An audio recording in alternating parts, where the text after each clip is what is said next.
Salam, salam kasih damai dan sejahtera. Tuhan memberkati, menyertai, dan melindungi. Salve, selamat Paskah saya ucapkan kepada kalian. Kita sudah memasuki pekan Paskah yang ketiga. Seperti kita ketahui bahwa pesta Paskah itu 50 hari. Setelah kebangkitan Tuhan Yesus kita merayakan 50 hari ya. Sangat panjang. Mari kita mulai kegiatan kita pada hari ini dengan berdoa. Dalam nama Bapa dan Putra dan Roh Kudus. Amin. Allah Tritunggal Maha Kudus, kami bersyukur karena keagungan-Mu, kemurahan-Mu, dan yang paling utama kesetiaan-Mu. Sehingga begitu besar kasih-Mu kepada umat manusia, Engkau menganugerahkan Putra-Mu yang tunggal untuk menyelamatkan umat manusia dan menebus dosa-dosa manusia dan menyelamatkan seluruh alam ciptaan, segala makhluk dan terutama manusia. Engkau jadikan manusia menjadi pribadi-pribadi yang utuh dengan cinta kasih Kristus. Kami bersyukur kami telah memasuki pekan Paskah yang ketiga, di mana kemuliaan Tuhan terus kami gaungkan dengan segala perayaan. Dan yang paling utama dengan pelayanan kami yang penuh kasih, kesederhanaan, rendah hati. Berkatilah kami agar kami dimampukan menjadi pribadi-pribadi yang sanggup untuk terus mengikuti jalan salib Yesus Kristus, dimanapun kami berada dalam situasi apapun. Berkatilah kegiatan kami ini agar berguna bagi tumbuh kembang iman kami. Dan yang paling utama demi kemuliaan nama-Mu. Semua doa ini kami serahkan kepada perantara Tuhan kami Yesus Kristus yang hidup dan beraja, kini dan sepanjang segala masa. Amin. Dalam nama Bapa dan Putra dan Roh Kudus. Amin.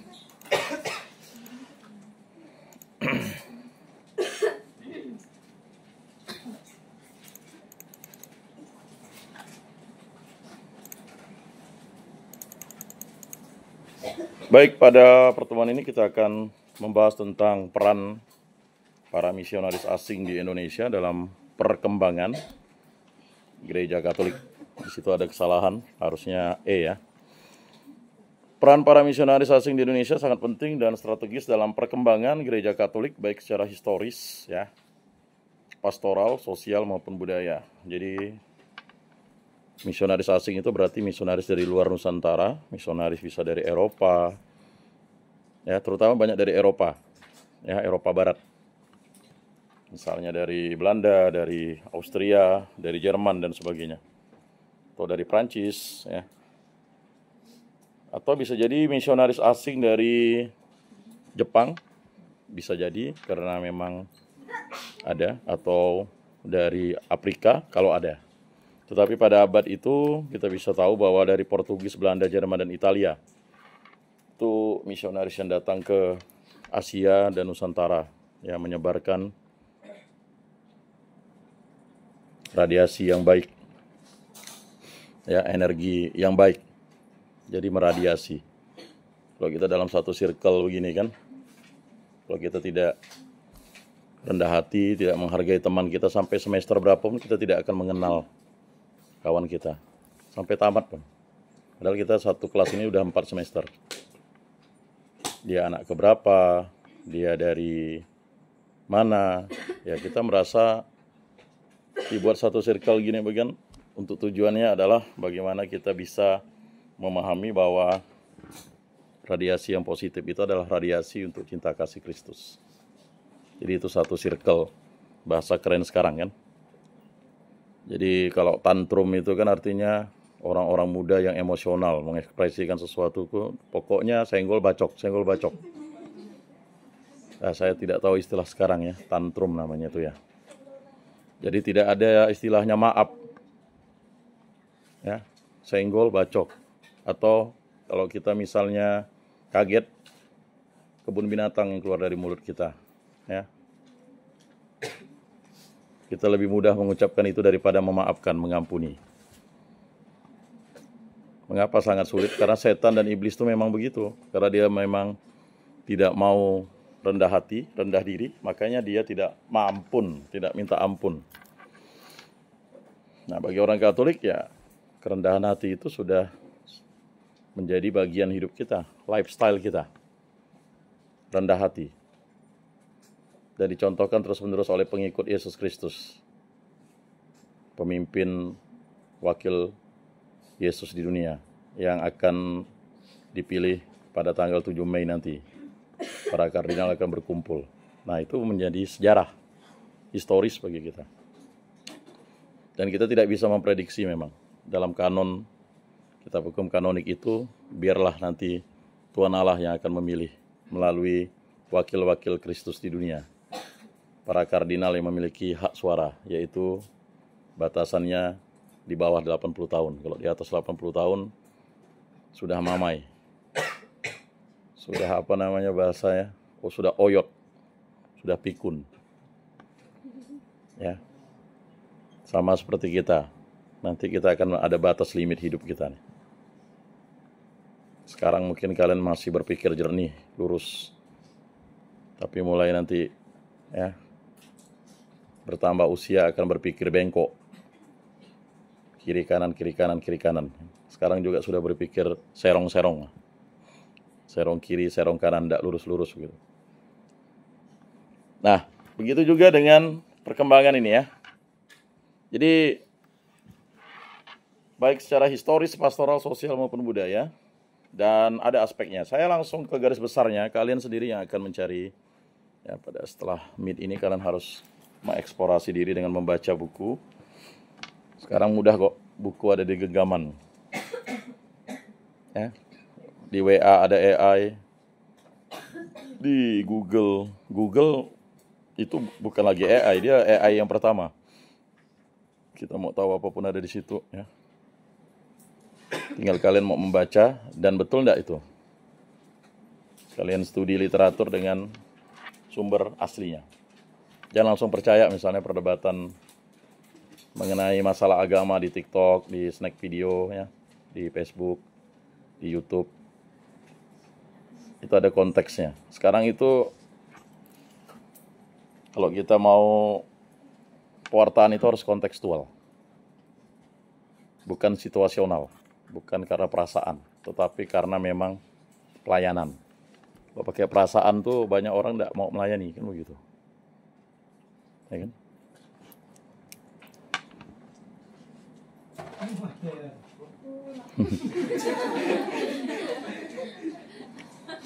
Jadi kalau mau pakai perasaan tuh orang pasti akan merasa minder, merasa malu, ya. Merasa susah. Tapi kalau kita menggunakan ya pelayanan, itu tidak akan merasa. Karena pelayanan itu sifatnya adalah ketulusan hati. Dan itu penting. Nah, itu yang dilakukan oleh para misionaris asing, ketulusan. Kalau dia mikirkan perasaan, udahlah negeri orang itu tidak tahu bahasa kita, ya. Udahlah orang sana belum tentu juga menerima kita. Capek-capek di laut, mabuk laut, kena malaria, kena tipes, ya, capek dan sebagainya, masalah di kapal banyak, ya. Belum masalah makanan yang kurang, sampai di tempat misi, apa yang bisa dimakan kita, makanan pokoknya gandum, di sini makanan pokoknya beras, ya. Cara makannya sudah berbeda, nah itu situasional. Makanya kalau ya kita mengingat pelayanan itu, pasti kita tidak akan ragu. Ya. Tunduklah kepada Allah, lawanlah iblis, dia akan lari daripadamu. Hendaknya rohmu bernyala-nyala, dan janganlah kerajinanmu kendor, dan layanilah Tuhan. 3 hal itu. Lagi dalam masa Paskah. Ditambah dengan bulan Maria.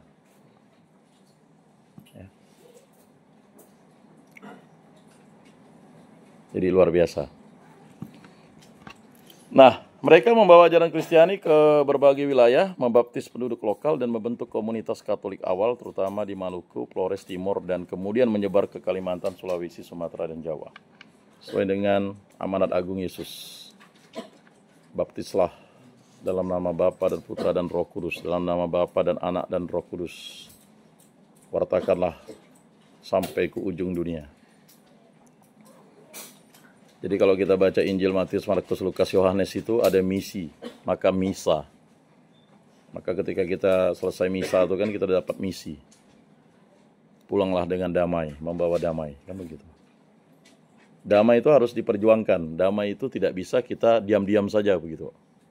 Di rumah kita mau damai tapi kita diam-diam saja, itu bukan damai. Itu namanya apatis.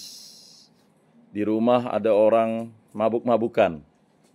Lalu kita biar masak bodoh, itu apatis, itu bukan damai. Damai itu harus diperjuangkan. Dan damai itu bisa jadi mengorbankan diri. Yesus Raja Damai harus mengorbankan diri bagi orang-orang yang tidak percaya kepadanya. Sampai sekarang. Ada yang mengolok-ngolok dia, ya kan. Ya terserahlah, orang yang di luar iman Kristen mengolok-ngolok dia, ya sudah. Ya kan.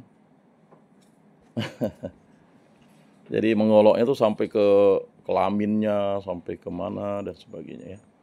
Kalau kita mau marah, ngapain juga kan? Itu hak otoritas orang. Karena menjadi pengikut Kristus, terutama menjadi Katolik itu adalah anugerah yang terindah. Karena setelah dibaptis, kalian tidak pernah akan keluar lagi. Kalian akan menjadi milik Allah selamanya, forever. Forever. Bagaimana kalau dia pindah, ya itu anak domba yang pindah ke kandang orang begitu ya. Ya. Makanya menjadi Katolik itu butuh proses panjang. Ya. Nah itulah peran dari misionaris untuk sampai ke kita. Kemudian pendirian paroki dan kuskupan. Nah di Kuskupan Agung Pontianak 36 paroki. Kalau saya rasa, karena udah ada 2 kuasi yang akan menjadi paroki ya. Luar biasa. Dulu saya ingat waktu pertama kali tinggal di Bengkayang itu hanya satu paroki kalau tidak salah. Karena paroki Semelantan dan Montrado itu dilayani oleh paroki Santo Fransiskus Assisi. Ya, karena belum ada paroki Nyalongkop gitu. Sampai sekarang ada cap kala itu masih masuk di paroki Santo Fransiskus Assisi Singkawang. Hampir mau jadi paroki Sanggoledo itu ketika saya tinggal. Jadi ada dua paroki. Lalu muncul lagi paroki Samalantan. Setelah itu ada paroki Jagoi. Di situ ada paroki Montrado. Lalu ada paroki ya Ledo. Ini akan berkembang terus. Membutuhkan tenaga katekis para awam yang handal untuk membantu reksa pastoral. Karena pastor paroki itu adalah pelayanan yang sifatnya memang sakramental. Karena kita awam tidak bisa melaksanakan pelayanan sakramental. Pelayanan sakramentali itu bisa. Ya. Tapi pelayanan sakramental itu hanya imam yang tertabis dalam gereja Katolik. Ya. Membantu reksa pastoral dalam 5 pilar gereja: liturgia, kerigma, koinonia, diakonia, dan martiria. Nah itu di DPP itu pasti ada bidang-bidangnya ya, mengacu kepada itu. Liturgia itu bahasa kerennya adalah menguduskan. Jadi semua yang masuk di dalam gereja Katolik itu dikuduskan oleh Kristus Yesus dalam satu baptisan. Hanya satu Yesus Kristus kan gitu. Satu Allah Tritunggal yang Maha Kudus. Lalu ada kerigma, pewartaan. Pewartaan itu bagi orang yang sudah dibaptis. Pewartaan terus-menerus mendengarkan firman dan sabda Tuhan. Kalau kita ke gereja Katolik, misa, itu semuanya adalah isi dari kitab suci. Dari kitab Kejadian sampai Wahyu.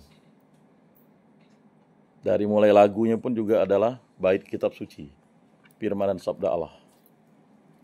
Makanya kalau standarnya itu ordinarium ya, kan? Dah jelas kan ordinarium. Ya, dari mulai Tuhan kasihanilah, kemuliaan, ya, lalu kudus, anak domba Allah tuh. Ya. Kemudian kalau kita dengarkan firman dan sabda Tuhan itu mulai dari antipon pembuka sampai antipon komuni itu kan ayat kitab suci semua. Kemudian mulai dari bacaan pertama, ya, kemudian Mazmur antar bacaan, lalu ya bacaan kedua, kemudian nanti ya bait atau Mazmur bait pengantar Injil kan, lalulah bacaan Injil. Nah, kalau kita misalnya ikut malam Paskah itu ada 5 bacaan, ya, yang ikut, ini kan, 5 bacaan plus ditambah bait antar bacaan itu berapa banyak itu kitab suci diperdengarkan, ya. Siapa bilang orang Katolik itu kita itu banyak mendengar kitab suci? Siapa yang bertelinga hendak yang mendengar, ya. Sesuai dengan ketetapan gereja. Dari ujung utara, kutub selatan sampai kutub utara sama. Ya, sama bacaannya. Mengapa bisa begitu ya? Ya karena gereja Katolik adalah satu, ya. Jadi satu kesatuan yang tidak bisa terpisah. Kalau terpisah berarti sesat. Nah, itu aja. Nah, misionaris membuka banyak stasi, paroki, dan pusat misi sebagai tempat pelayanan umat. Nah, itu yang dilakukan oleh misionaris. Kalian adalah misionaris nanti ya. Misionaris di daerah-daerah kalian. Ya. Mereka turut membantu mendirikan struktur gereja seperti Pikaris Apostolik dan kemudian Keuskupan. Ya. Jadi ada Pikaris Apostolik, ya. Habis itu prefektur, ya. Nanti jadi Keuskupan. Yang menjadi cikal bakal struktur gereja Katolik di Indonesia saat ini. Jadi struktur gereja Katolik itu tidak dimulai dari, ya, memang dimulai dari Yesus Kristus strukturnya. Kemudian atas dasar iman para rasul. Makanya ada keuskupan awal itu. Pertama di Yerusalem, keuskupan yang pertama. Lalu mulailah ke Alexandria, lalu ke Antioquia, Yunani, Alexandria itu Mesir. Nah, lalu sebagai primus inter paresnya, sesuai dengan ketetapan, ya, Rasul Petrus dan Paulus di Roma. Itu primus inter pares, itu keuskupan. Dan dia menjadi primus inter pares untuk keuskupan-keuskupan lainnya. Termasuk keuskupan kita. Gereja lokal, gereja partikular itu. Tetapi tabisannya sama. Jadi wakil Kristus di Keuskupan Agung Pontianak, Uskup Agung yang mulia Agustinus Agus atau Monsinyur Agustinus Agus, itu wakil Kristus. Nah, begitu. Sudah sepatas dan selayaknya kita mencium tangannya.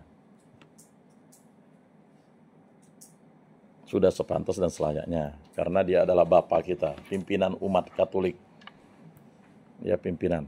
Nah, kalau di paroki-paroki itu adalah wakil uskup, pastor paroki itu. Paham ya?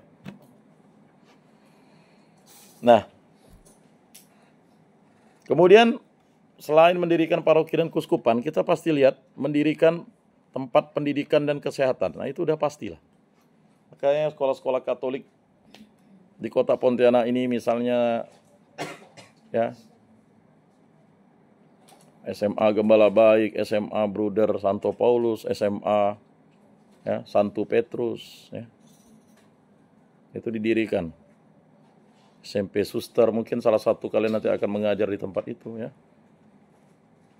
SMP Santo Petrus, SMP Bruder, SD Bruder, banyak.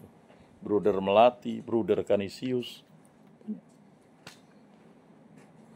SD Mari Joseph. Nah, itu sekolah-sekolah Katolik didirikan. Termasuk juga tempat kesehatan, Rumah Sakit Santo Antonius, dan klinik-kliniknya. Kita bisa lihat contohnya, ya, contohnya seminari menengah Mertoyudan oleh Serikat Yesus. Nah, pasti kalian sudah akan dengar itu, ya.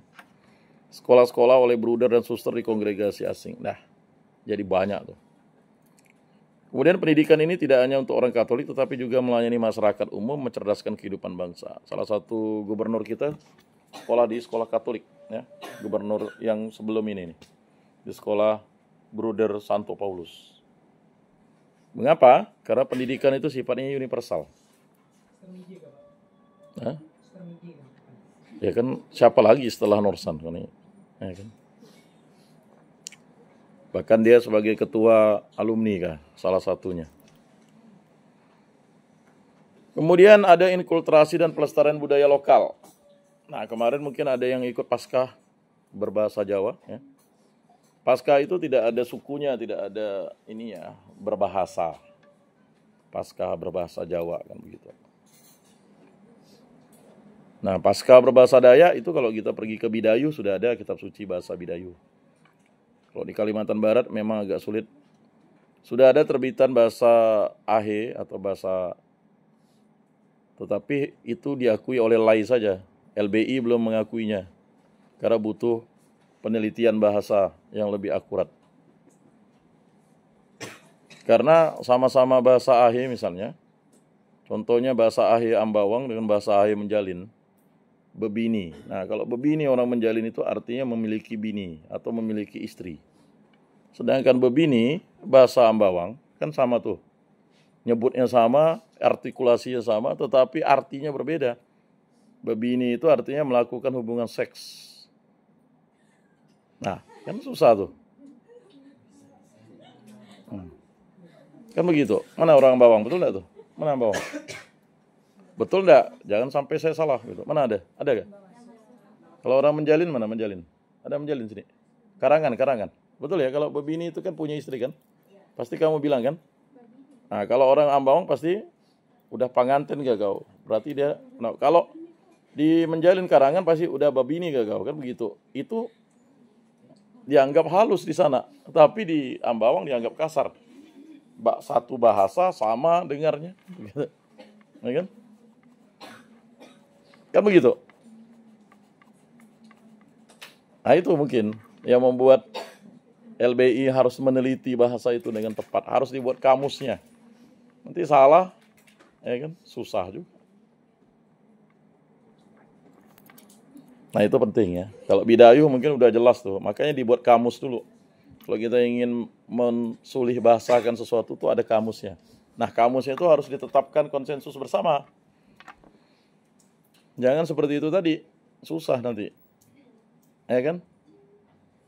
Kalau orang Karangan mungkin bilang melakukan hubungan seks itu beteot ya kan? Ya kan? Ya. Ya, semua bahasa Asia ini hebat, dia tahu cara berhubungan itu. Ya kan? Anehnya bahasa Timur itu ada. Kalau bahasa Barat itu kan susah nyari katanya. Dia bisa langsung to the point kalau orang Timur. Ya kan? Lagi ngapa ketawa? Ya betul. Ya kan? Nah. Indonesia Timur maksudnya? Ya kan ada dua, belahan timur dan belahan barat. Maksudnya orang-orang di barat sana tuh bahasa-bahasanya agak susah ditemukan kalau berhubungan badan itu. Bahasa Indonesia kan yang halus segama, ya kan? Bukan seagama, segama. Agak setengah halus hubungan seks. Ya kan? Kalau bahasa Indonesianya kan langsung ya. Yang sering kalau kalian main game tuh kesal, keluar kata-kata itu kan. Ya kan? Jadi orang Asia ini bisa menemukan bahasa-bahasanya pas begitu. Semua bahasa Dayak itu ada bahasanya. Orang Bekati itu kan bilang sake, nyake. Nah, kan? Bukan sake yang minuman arak Jepang tuh bukan. Mana orang Bekati sini? Adakah? Tidak ada? Hah? Nggak tahu ya. Udah ada ya sini ya. Jadi bahasa ini memang harus itulah inkulturasi ya. Beberapa misionaris mempelajari bahasa dan budaya lokal, menerjemahkan kitab suci ke dalam bahasa daerah, misalnya oleh Pater Anton Nebel SPD di Flores. Ya, makanya ada bahasa kitab suci, bahasa Flores misalnya. Tetapi bahasa apa? Kan Flores itu pulau, terdiri atas beberapa suku. Kupang juga begitu. Nah, provinsi Nusa Tenggara Timur, Pulau Kupang dan Pulau Timur dan Pulau Flores itu jauh. Jadi jangan berpikir tuh itu. Mereka menghargai adat istiadat dengan menggabungkannya ke dalam liturgi. membantu menciptakan gereja Katolik yang berwajah Indonesia. Samanta Santa ya. Apa tuh? Samana Santa ya. Nah, itu perarakan ya yang dilakukan di Larantuka. Itu kan menjadi wisata religi atau wisata rohani yang ada di Nusantara Tenggara Timur. Di kita baru kita angkat misalnya bulan Maria perarakan. Kalau misalnya di Paroki Buddha Maria Jeruju itu perarakan dari aula ya kan, aula SPD ke gereja. Dulu pernah mau diputar, jauh katanya. Nah, dengan berdoa Salam Maria. Nah, kalau kalian di sini bulan Maria apa yang kalian lakukan? Harusnya kan perarakan kan? Putar kan? Ini kan jauh nih, keliling kan? Apa enggak dibuat BEM-nya? Berarti BEM-nya enggak inovatif. Setiap pembukaan bulan Maria dan bulan Rosario kan? Nanti diwariskan kepada adik tingkatnya. Ya, betul enggak? Mulai dari mana perarakannya? Mulai dari akademik situ terus putar kan? Di situ balik lagi, ya kan? Masuk ke kapel, kan gitu ya? Ya, dihitung. Atau mulai dari sana, bisa juga. Nah, dari ujung sana itu. Putar, masuk ke sana, keluar, langsung ke kapel. Bisa juga, kan? Ya kan mudah dari sono tuh. Dari gedungnya ujung sana itu. Keluar ke jalan, kan enggak? Ya, kalau memang enggak mau lewat jalan, ya lewat halaman itu kan. Hitung sampai 50 kali Salam Maria, sampai enggak di situ kan. Dibuat tradisi lah. Itu kan tradisi yang baik. Ya, tapi tidak dilakukan. Nah, itu. Nanti kalau kalian di stasi dilakukan lah. Dari mana? Perarakan daun palma misalnya kan. Kalau di Bengkayang itu kan diputar. Kalau di beberapa gereja perarakan yang masih halamannya luas. Ya. Atau seperti tablo. Ya kan? Beberapa gereja ada buat tablo. Ya. Kisah sengsara Yesus. Itu kan bagian dari ya, mendekatkan diri dengan budaya-budaya yang berkembang. Jadi itu ya. Kemudian yang kelima, pembinaan iman dan kepemimpinan lokal. Mereka mendidik dan membimbing calon iman lokal, membentuk katekis. Nah, itu. Jadi gereja Katolik tanpa imam itu bukan gereja Katolik. Makanya ya saya mendoakan kalian ada yang menjadi imam ya. Karena dulu ada juga dari STP itu ada yang menjadi imam. Setelah dia di wisuda tertarik menjadi imam, kuliah lagi kan. Kebetulan kemudian membentuk katekis.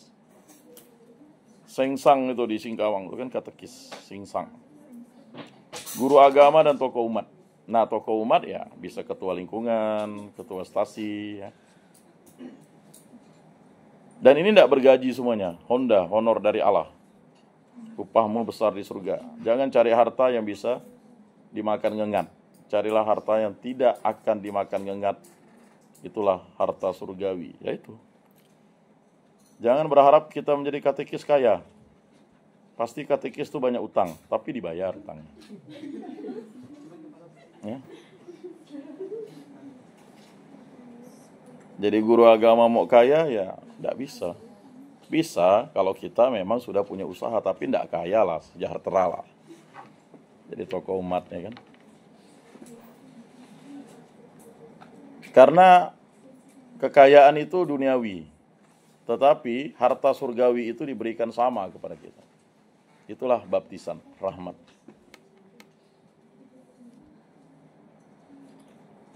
Ya kan? Nah itu. Ya. Ngapa? Sakit gak? Sakit ya? Itu kaki diangkat?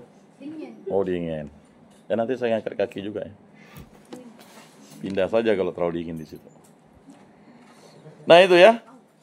Kemudian pelayanan sosial dan kemasyarakatan. Pelayanan sosial. Nah, gereja juga mengadopsi itu pelayanan sosial. Membuka rumah yatim piatu, panti jompo.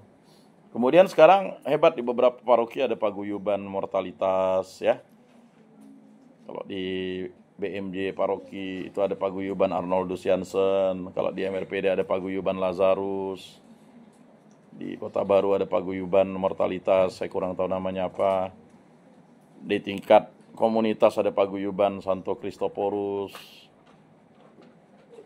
Untuk penata laksanaan pemusaran jenazah, mulai dari meninggal, dimandikan, ya kan.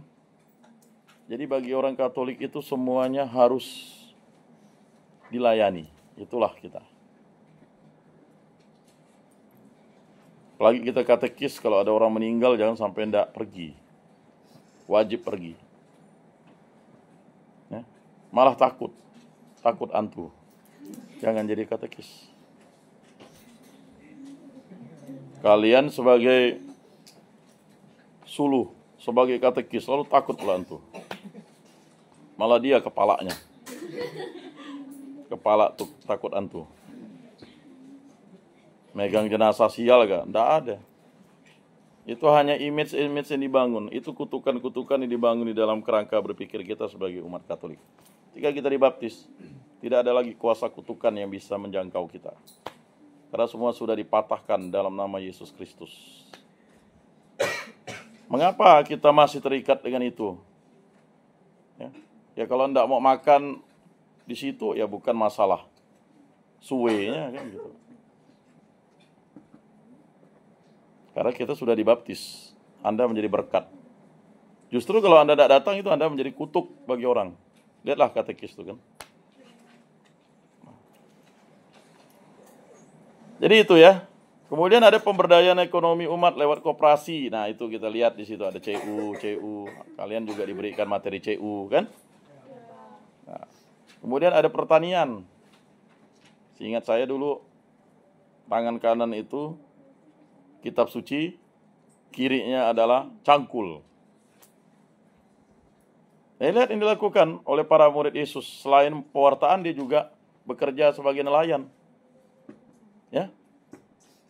Jadi kalian kalau jadi katekis di kampung harus punya ladang, harus punya sawah, harus punya kebun. Ya. Ya terserahlah mau kebun apa. Kalau kalian hanya berpikir sawit, hati-hati, kalian nanti tidak akan bisa berkembang. Orang Dayak suka makan rebung, tapi tidak ada kebun rebung. Malah nyuri rebung. Ya itu banyak orang ya, ada di Skadau itu dari luar pulau, dia beli lahan 1 hektar. Orangnya nanam sawit, dia nanamnya ya bambu. Habis itu dia beli lagi 2 hektar jadi 3 hektar. Ya orang Dayak beli ke dia lah bambu, macam-macam dia. Ya dari bambu yang petung, kan ada bambu yang itu. Itu macam-macam tuh bambu tuh. Di Korea itu dikalengkan bambu sweet. Mahal tuh. Bisa puluhan ribu kalau hitungan duitnya. Kita bambu kering, rebung kering. Rebung itu adalah makanan yang tidak ada zat pengawetnya. Mau dikeringkan bisa, ya kan? Ya, terserah. Makanya salah satu peluang kalau kalian pulang, jangan nanam sawit, nanam bambu. Dan bambu itu pasti dipakai dalam acara-acara Dayak. Kemarin karnaval kalian kurang bambu kan? Tidak ada bambu kan? Ini mau karnaval lagi kan? Cari bambu. Kalau orang Dayak tuh karnaval tuh 3 bahan yang utama tuh bambu. Nah kalau kalian mau ngerautnya silakan. Tapi itu kan Pabayu itu kan di daerah hilir sini. Bambu. Kemudian yang kedua apa? Daun kelapa tuh. Daun kelapa tuh bukan yang muda. Daun kelapa yang udah sedang. Bukan yang kering juga yang sedang. Nah, dibelah 2. Lalu daun rinuang. Oke, nanam lah banyak-banyak di sini. Atau daun juang yang warna merah. Dia ada warna merah, warna hijau. Di gereja kami dulu ada warna hijau, rinuang itu. Udah kita tebang. Yang dicari adalah itu. Ya 3 itu. Barulah kalian dekor. Ya puji Tuhan saya berdua aja dekor tuh. Nah, kami juara 2 tuh. Karena lengkap alatnya tuh. Nah gitu. Dengan tambah Kalian udah punya alat musik. Juara 1 gak kalian ya? Bukan ya? Pak, karnaval ya? Bonda ya? Juara 1 dari utara, karena dia memang kawan saya tuh. 1 SD. Yang ini. Padahal kalian ini sebenarnya udah, nanti ada karnaval lagi kan? Karnaval untuk gawai. Nah. Jadi itu penting. Jadi kalau yang itu harus itu dicari dulu. Ya. Kalian udah banyak alat-alat dekornya, ya kan? Cuman yang 3 itu harus, ya. Coba kalian lihat kalau orang tutup kampung, kayak daun kelapa tuh, berani lewat bahaya tuh. Jangan coba-coba, ya kan? Kalau Pak Bayu enggak masalah, itu ada orang pernikahan. Tapi kalau udah nutup kampung pakai daun kelapa, kalian lewat-lewat, atau bambu lah ya, ada bambu, daun kelapa, jangan berani.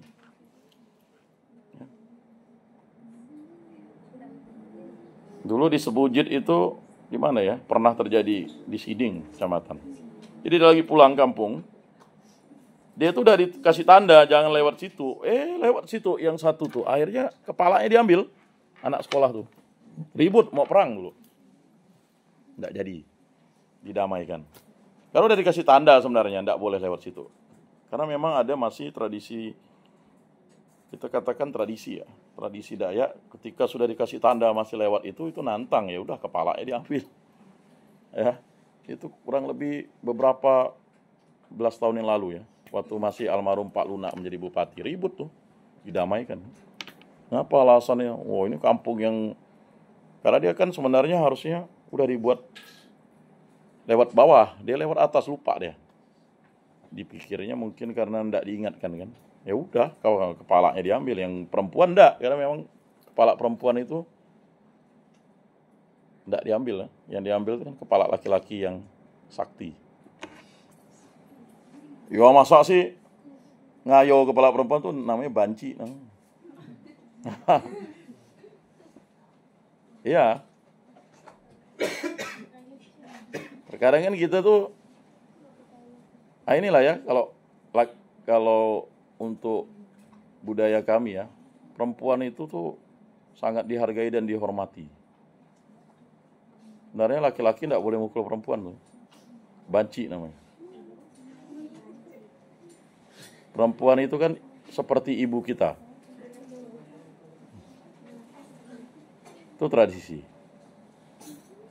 Nenek saya itu baik dari bapak saya, dari mama saya itu, ya, suaminya 2. Karena cantik tadi itu kan. Mamanya nenek kami kan. Ya, karena cantik tadi. Dapatnya bujang. Yang suami keduanya. Suami pertama meninggal. Begitu juga dari neneknya bapak saya. Ya. Jadi ketika mendapatkan janda itu bertuah tuh. Ya kan?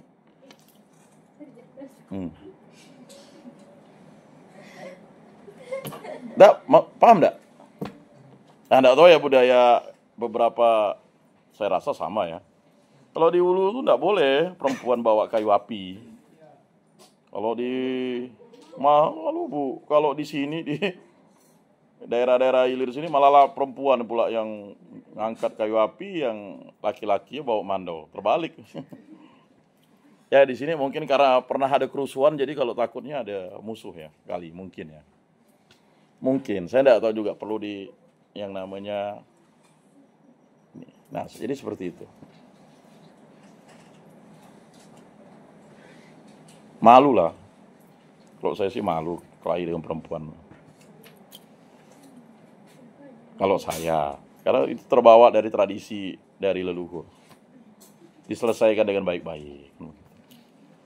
Dan malu juga kalau misalnya punya pacar lebih dari 1 tuh.